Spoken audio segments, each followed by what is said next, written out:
सोरनिबा दुखुआव सोरनिबा खैफोद जानायाव आंनिफ्राय हेल्प खालामनाया ना आं रावनिफ्रायबो थाखा फैसा लानानै आं भिडिअ खालामफेराखै दिनैसिम दे आं रावनिफ्रायबो आं लुगैया आरो आंनि गोसोआनो थोना जे फैसा लानानै फैसा बिनानै जे आङो सोरखौबा मदद होनांगौ सोरखौबा भिडिअ खालामना होनांगौ आं बेबायदिखौ लुगैया थ' बिथाङा उइलियाम नार्जारी बिथाङा मिथिया बबेनि बेसेबां मोनखो होनदों आरोना आंखौहाय बे भिडिअस लाबोनायनि जाहोनाव थ' खोथाया जाहैबाय आङो दिनैसिम थाइसेबो थाखा रावनिफ्रायबो लुगैयाबो आरो आं लाफेराखैबो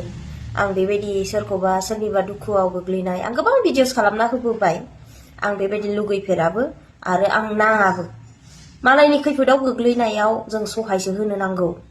मालायनि खैफोदाव गोग्लैनाय दुखुआव ना जों बेफोरखौ नायनानै थानो हायै मानसि मदद होग्रा मानसि जेब्लायबो जेरावबो ना गेदेरानो जा उन्दैयानो जा धोनियानो जा गोरिबानो जा जोङो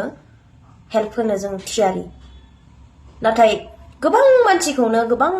समनि आंखालाव आङो भिडिअस खालामनो हरनायाव आं हाया जायो मानि थाखाय मानोबा आंबो बाहेरावसो दङ गोजान जायगायाव न'निफ्राय बेसेबांबा रोमै गोजानाव फेमिलि लानानै आं थायो आंनि फेमिलिखौ आं सुंथानो थाखाय न'खर सुंथानो थाखाय आङो सानसे आं डिउटि मावो थ' बे डिउटि मावनाय समाव आं मालाय आंनि डिउटियाव आं फकास होनांगोन ना नङा होमबा थ' बेखायनो आङो गोबां मानसिफोरा आंखौ भिडिअ खालामनो गोबां रिकुवेस्ट खालामहरो नाथाय आङो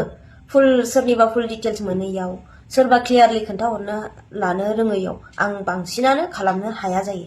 नैबे बिथांमोन बायदि जुदि क्लियारलि ना गावसोरनो फोरमायना लाखानाय बायदि भिडिअस हरोब्ला आंहा समा एसे सर्टकाट जायो बुंना होनायाव लाबोना होनो आंहाबो इजि जायो बेखायनो डिटेल्स क्लियारलि बुंनानै लाहरनो रोङोब्ला सर्टकाटावनो आंबो भिडिअस खालामना होनो हायो जेयानो जा आङो फोरमायबाय आं रावनिबो दुखुआव खैफोदाव रावनिफ्रायबो आं फैसा लुगैया लोगोफोर गाज्रि मोननो नाङा आं नाङा जोङो खैफोदाव गावजों गाव सहाय होनांगौ नाथाय बेबायदि बाथ्रा बुंनो नाङा आरोना सिगाङावबो बुंखांबाय दे गोबां आरो बेखायनो आङो दायोहाय माने बे कमेन्टखौ नुनानै आङो फोरमायो आं रावनिफ्रायबो फैसा लाया नोंथांमोनाबो जुदि खैफोदाव दुखुआव सहायनांगौब्ला दिनै ससियेल मिडिया गोबां पावारफुल खैफोदाव बेबायदि जायोब्ला जों बेबायदिनो भिडिअस खालामग्रा गोबां क्रिएटर जाबाय बिथांमोनखौ रिकुवेस्ट खालामोब्ला थारैनो निस्सय हेल्पखौ मोनगोन होननानै आं आसा खालामो आरोना गासैनिसिमबो खिन्थु आं बाहले आं बुङो आं रावनिफ्रायबो फैसा लुगैया माथ्र नोंसिनि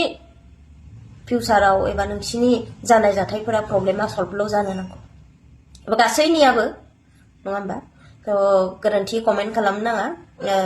आं थाखा फैसानि बेलायावब्ला आं गावनो खस्थ' खालामगोन आरो आं बुंखायो लागै आं बोथिसे आंनो जानो दोननायखौ रसा नांनानैब्लाबो आं गुबुनखौ मदद होग्रा मानसि आंनो लागै रसा नांगोन आं जानो लुगैनायखौ लागै आं दोनथ'नानै आं गुबुन जानो लुगैदों होनोब्ला आं हरगोन आं बेबायदि मानसि आं हरग्रा मानसिसो थानायाव आं हरो गैयैयाव आं हाया बेनो आरोना आरो गोबाङानो बिदि भिडिअ खालामनो हरनायाव आं सम होनो हायाखै सरि मानो होनोब्ला बिराद समनि आंखाल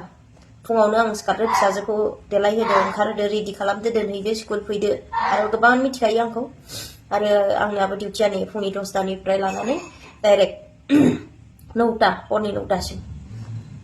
आरो फैगौ मागौ बिदिनो जाफैखायो 9:30 10टा नङा होमबा स' बेखायनो आंखौ इमान आसा खालामनानै माबा खालामनाङा माने क्लियारलि खोन्थाहरनानै लायोब्ला मोजां भिडिअस खालामजानो जायफोर लुगैनानै दङ क्लियारलि फुल डिटेल्स भिडिअजों लोगोसे खालामनानै हर ससेखौथ' गासैबो रोंजोबखायो भिडिअ बुंनो मा बुंनांगौ मा प्रब्लेम जादों बेखौ फोरमायना लानो हाखायो नङा होमबा थ' बेखौ भिडिअ क्लिप्स खालामनानै हर लागि इमिडियेटलि आं नोंथांमोननो हेल्प होनो हायो आरोना बाट आंहा एसेग्राब मानि सम गैया गोबांखौनो रिप्लाय होनो हाया अब्लाबो जेब्लानो आं नुयो जेब्लानो सम मोनो आं रिप्लाय होखायो थेंक इउ लोगोफोर